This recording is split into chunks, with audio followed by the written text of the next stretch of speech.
Камиль Гумерович Валеев – выпускник Казанского танкового училища 1980 года. Сейчас здесь же заведует кафедрой гуманитарных и естественно-научных дисциплин.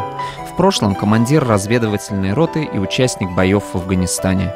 Этого назначения он добивался целый год.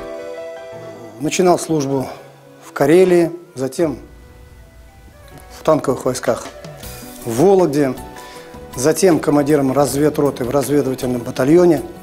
Ну и времена были такие, что мы все были коммунисты, мы все пытались, все писали рапорта. Рапорт также в Афганистан написала я.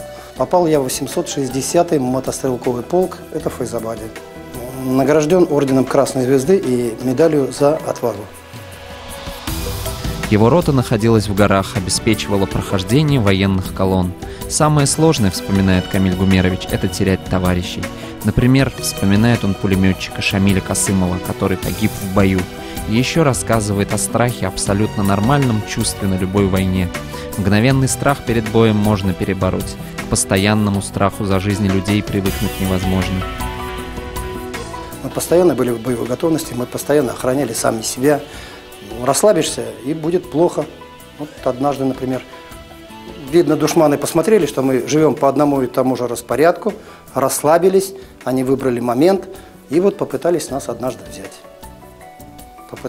Они увидели, что мы в одно и то же время строимся вот здесь, в одно и то же время мы вот делаем вот это, в одно и то же время мы кладем оружие, понимаете, в одно и то же время мы идем в столовую.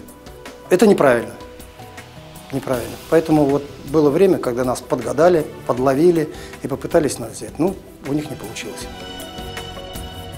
В Афганистане наш герой прослужил до 1985 года, а затем вернулся домой и сейчас передает свой жизненный и военный опыт курсантам Казанского высшего танкового краснознаменного командного училища, учит молодых людей любить свою страну и защищать покой и безопасность граждан, как это делал он сам много лет назад.